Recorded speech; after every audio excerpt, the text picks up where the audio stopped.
2026 চনৰ 1 জানুৱাৰী কিয় গুৰুত্বপূৰ্ণ আৰু কিয় দৰমহা অপৰিৱৰ্তিত হৈ আছে? 2026 চনৰ 1 জানুৱাৰী গুৰুত্বপূৰ্ণ কাৰণ সপ্তম কেন্দ্ৰীয় দৰমহা আয়োগৰ কাৰ্যকাল 2025 চনৰ 31 ডিচেম্বৰত শেষ হৈছিল। পৰম্পৰাগতভাৱে প্ৰতি 10 বছৰৰ মূৰে মূৰে নতুন দৰমহা আয়োগ গঠন কৰা হয় আৰু চৰকাৰী যোগাযোগত পুনৰ কোৱা হৈছে যে এই প্ৰথাৰ সৈতে সংগতি ৰাখি অষ্টম দৰমহা আয়োগ 2026 চনৰ 1 জানুৱাৰীৰ পৰা কাৰ্যকৰী হোৱাৰ সম্ভাৱনা আছে।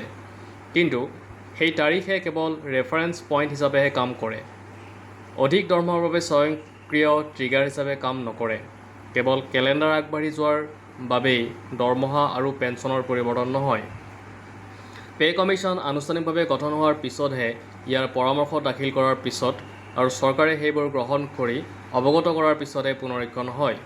এই পদক্ষেপসমূহ সম্পূৰ্ণ নোহোৱালৈকে বৰ্তমানৰ দৰমহা গাঁথনিসমূহ ঠাইতে থাকিব। অষ্টম দৰমহা আয়োগ কেতিয়া আৰম্ভ হোৱাৰ সম্ভাৱনা আছে? পূৰ্বৰ পে কমিশ্যনসমূহলৈ চালে কাৰ্যকৰীকৰণ প্ৰক্ৰিয়াত সাধাৰণতে সময় লাগে। 2025 চনৰ নৱেম্বৰ মাহত টাৰ্মছ অৱ ৰেফাৰেন্স অনুমোদন কৰা হৈছিল যদিও আয়োগে নিজৰ প্ৰতিবেদন চূড়ান্ত কৰি দাখিল কৰিবলৈ প্ৰায় 18 মাহ সময় লাগিব বুলি আশা কৰা হৈছে।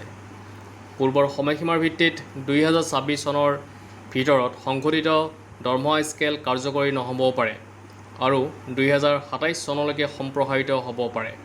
তেতিয়ালৈকে কেন্দ্ৰীয় চৰকাৰৰ কৰ্মচাৰী আৰু পেন্সনাৰসকলে সপ্তম দৰমহা আয়োগৰ কাঠামোৰ অধীনত দৰমহা আৰু পেন্সন ডিএ লাভ কৰি থাকিব। লগতে সময়ে সময়ে ডিআৰএছ ভাত্তা ডিএ বৃদ্ধি হ'ব। চৰকাৰী কৰ্মচাৰীয়ে বকেয়া লাভ কৰিবনে? কাৰ্যকৰীকৰণত সম্ভাৱ্য পলম হোৱাৰ পিছতো 2026 চনৰ 1 জানুৱাৰীটো গুৰুত্বপূৰ্ণ হৈয়ে আছে কাৰণ এইটোৱে সংশোধিত দৰমহা আৰু পেন্সন কাৰ্যকৰী তাৰিখ হোৱাৰ সম্ভাৱনা আছে। চৰকাৰে অষ্টম দৰমহা আয়োগৰ পৰামৰ্শসমূহ অনুমোদন আৰু আনুষ্ঠানিকভাৱে অৱগত কৰাৰ পাছত এই তাৰিখৰ পৰা পূৰ্বদৃষ্টিৰে আবেদন কৰিব বুলি আশা কৰা হৈছে। অৰ্থাৎ কৰ্মচাৰী আৰু পেন্সনাৰসকলে সমগ্ৰ ব্যৱধানৰ সময়ছোৱাৰ বাবে বকেয়া লাভ কৰিব লাগে।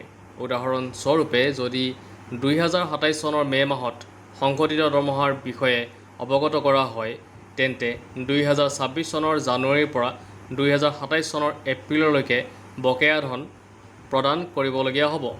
মুঠ বকেয়া পৰিমাণ চূড়ান্ত ফিটমেণ্ট কাৰক, সংশোধিত দৰমহা মেট্ৰিক্স আৰু ভাত্তা পৰিৱৰ্তন আৰু কাৰকৰ ওপৰত নিৰ্ভৰ কৰিব। ইয়াৰ মাজতে কৰ্মচাৰীসকলে কি আশা কৰিব লাগে?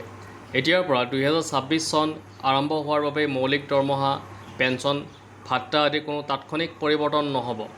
সপ্তম দৰমহা আয়োগৰ নিয়মৰ অধীনত ডিএ বৃদ্ধিৰ জৰিয়তে আৰ্থিক সকাহ আহি থাকিব। কাৰ্যকৰীভাৱে ক'বলৈ গ'লে 2026 চনৰ 1 জানুৱাৰী ৰেফাৰেন্স তাৰিখ হ'লেও অষ্টম দৰমহা আয়োগ এতিয়াও কাৰ্যকৰী হোৱা নাই। প্ৰকৃত দৰমহাৰ বৃদ্ধি আনুষ্ঠানিক অধিঘোষণাৰ পিছতহে হ'ব, সম্ভৱতঃ 2027 চনত।